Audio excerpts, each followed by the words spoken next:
Anak, ready ka na ba sa prom niyo bukas? Nay, bakit ba laging ganito? Kapag may mga special day, dun ako nagkaka-pimple. Diyos ko ka, anak. Nagpuwit ka na naman siguro, no? Oh, eto anak. Gamitin mo tong Glad to Glow Acne Spot. Ginagamit ko to dati at talagang effective, anak. Kasi meron tong centella at 2% salicylic acid. For sure, healed na yung pimple mo overnight. Ilagay mo lang to directly sa area na may pimple. Because this Glad to Glow Acne Spot dries acne in one night only and helps to reduce acne marks. Sana mawala na to bukas. Prom na namin! Yes, wala na yung pimple ko! O, diba? Sabi ko sa'yo, anak eh. Mother knows best talaga. Eto na, Nay. Ready na ako maging prom queen. Mga anak, mag-aaral na kayo sa Lunes! Yes! Sa wakas! Face-to-face class na! Ayoko pa mag-aaral! Babe, magkikita na tayo! Anay, kailangan ko po ng notebook. Oh, eto sa'yo. Limited edition planner to, ah. Wow! Thank you, Nay! Ang ganda! Ano yung sa'kin, Nay? Oh, eto, yellow pad. Bakit yellow pad lang? Tapos yung sa kanya, planner? May favoritism talaga dito eh. Nay, kailangan ko po ng ballpen. Oh, eto anak, G-Tech. Ang mahal nito. Ingatan mo yan, ha? Thank you, Nay! Hindi ko babagsak to. O, ikaw naman. Etong sa'yo.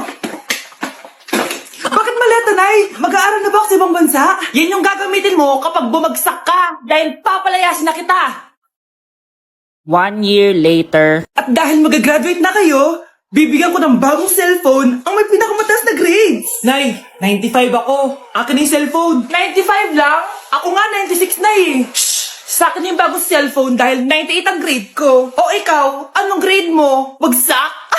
99 ako, Nay. At deserve ko to.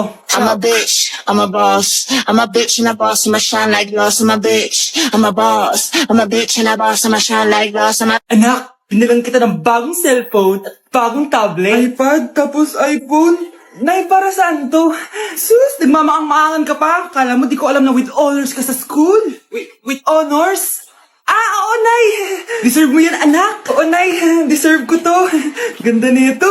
Pupuntahan pa na natin yung teacher mo. Magpapasalamat tayo. Nay, wag na.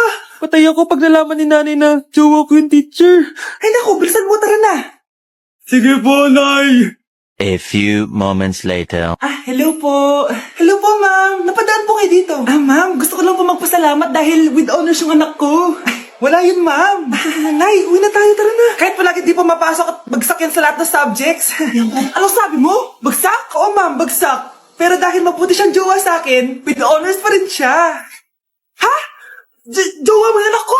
Opo, ma'am. May problema po ba? Aba, child abuse na yan ah. I-report kita. Manda ka. Ikaw naman, pinatulan mo yan? Ang tanda-tanda na yan eh!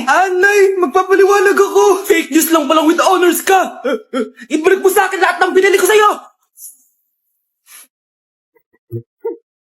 Ang makakasagot na to may plus point sa akin. What is 2 times 2? Ma'am ako, ma'am. Wala bang gustong sumagot? Ma'am, alam ko po yung sagot. Times 2. Ma'am. Okay, Samantha. 2 times 2 is 4. Very good. May plus 5 ka sa akin. Ang daya naman, kanina pa ako nagtataas ng kamay. Ma'am, pwede pa po ba ako mag-take ng quiz? Absent kasi ako kahapon eh. Ay, hindi na! Absent pa more! Tatamad-tamad ka kasi mag-aral. Nagkasakit po kasi ako, ma'am. Oh, ano gagawin ko? Ma'am, pwede ba ako mag-quiz kahit absent din ako kahapon? Oo naman. O ito, magsimula ka na. Thank you po, ma'am. Bakit siya pwede mag-quiz, ma'am? Bakit? May problema ka ba? Oo, may problema ako. Favoritism ka. Palagi na lang sa Samantha yung binibigyan mo ng chance. May galit ka ba sa akin, ma'am? Sabihin mo. Hindi ako galit sa'yo. Pero sa nanay mo, oo. Wag na wag mong dadama yung anak ko sa problema mo sa akin. Nay, anong meron? Yang nanay mo, pabida. Dapat ako yung top 1 ng high school kami. Alam naman natin dalawa na deserve ko talaga maging top 1. Hindi kagaya mo, binabayaran yung school para tumaas ang grade. Totoo ba yun, Nay? Sinungaling ka. Mana ka naman para sa nanay mo, Samantha. Nga pala, alam na ng principal yung pagiging favoritism mo. Good luck na lang sa'yo, ha? Ito ba yung bahay niya? Hi! Andiyan po ba si Mr. Joshua? Sinong Joshua? Yung asawa ko? Opo, may sasabihin lang ako. Anong sasabihin mo? Na anak niya ako at gusto ko siyang makita. Anong pinagsasabi mo? Nandito yung anak ko. Alam mo, kung nang-trip ka lang, umalis ka na dito. Mahal, ano mangyayari? Anak mo daw to, mahal. Totoo ba, mahal? Aamin na ako. Anak ko siya sa labas. mo ako! Oo, anak. Ba't nandito ka? Ah, Nay, pinuntahan ko lang po si tatay. Ikaw yung nanay niya? Oo. Bakit? Mga walang iya kayo! Ba't kayo tumatawa? It's a prank! Na-prank kita, mahal! Na-prank ka namin, Mare! Walang prank-prank dito! Huwag ka lang uwi dito! Manaloko ka! Mahal! Mahal! Prank lang yun! Prank lang yun! Lumayas ka dito! Layas! Okay, class. Let's start.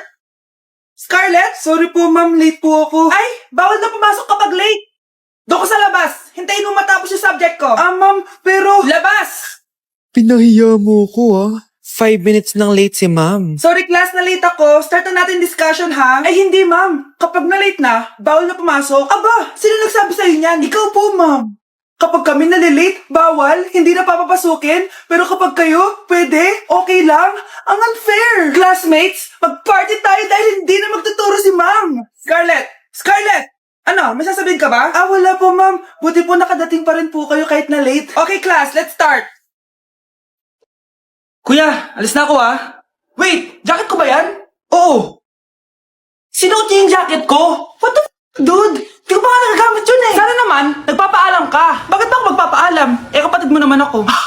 And so, pag nasira mo yan, babayaran mo? Parang jacket lang. Ano ka na sa akin? Walang pera? May pera ka ba? Wala. Huwag na nga kayo mag-away. Para kayo mga bata eh. Wow! Nagsalita ang nagdadalang bata. Ha? Buntis ka ate? Ako? Buntis? Buntis ka ba talaga? Bloated lang ako, sis. Bloated? Eh, ano ito nakita ko sa CR? Positive, oh? Ah, positive kasi ako sa COVID. May COVID sila? Oh, bakit ako nandito? Nakikichismis lang ako, Ay, sorry po, sige. Wait lang. Shoutout sa mga anak ko. Artista na ako. Ano nangyayari dito? Nay, wala po. Alam kong may tinatago talaga sila.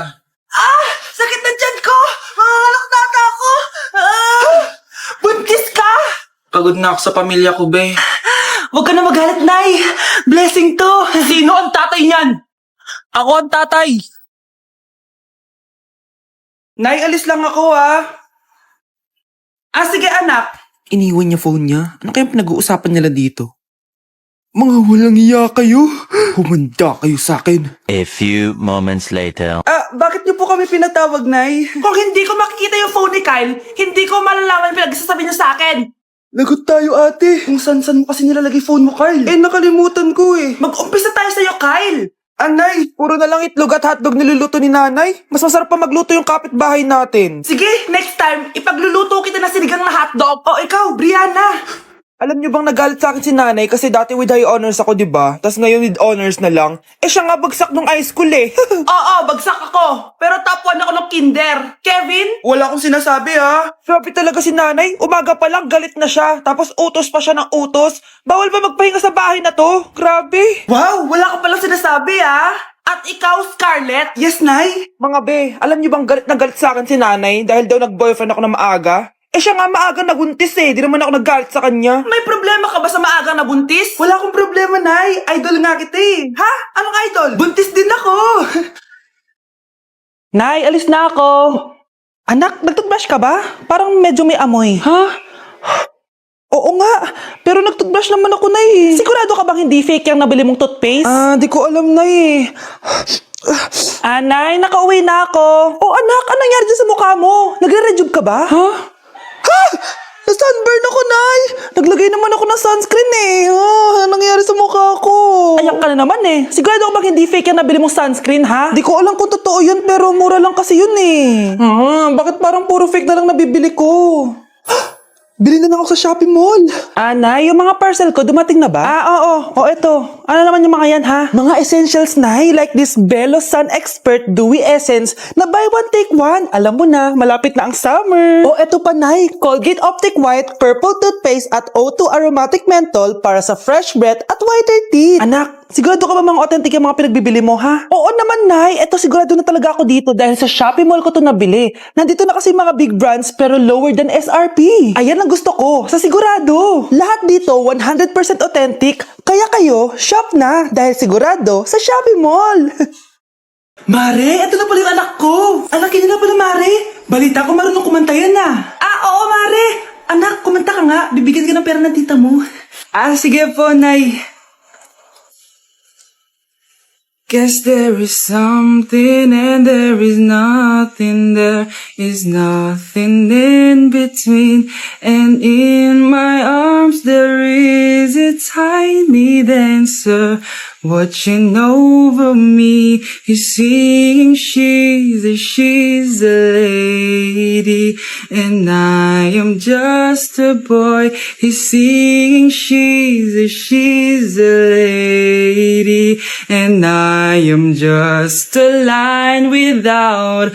Oh baby, I am a wreck when I'm without you. I need you here to stay. Oh, di ba, Mare? Sabi ko sa'yo, magaling yan eh. Alam mo, Bars, pwede mo lang istala ito sa tawag ng tanghalian. Oh, ito, para sa'yo. Thank you po. Akin mo na to, Mare. Oo, ako muna magtatago. Baka mawala niya pa. Sige, Mare. Okay, class. Last 5 minutes. Hirap naman nito. Be, ano sagot sa number 10? Huwag ka mong sa akin, Samantha. Mapapagalitan tayo kay ma'am. Tamot mo naman. Ayaw mo akong pakopyahin, ha? Bilisan nyo, class. 1 minute na lang. Ma'am, nangangopya po si Scarlett sa akin, no? Apakasinungaling mo, Samantha. May nangangopya pala dito. Bagsak ka na sa akin, Scarlett.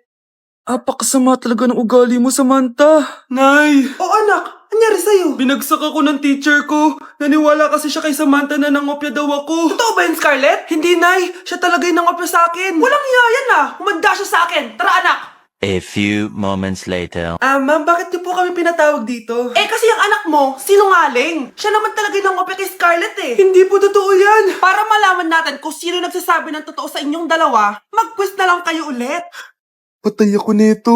Humanda ka ng mapahiya, Samantha. Okay, time's up. Pass your papers.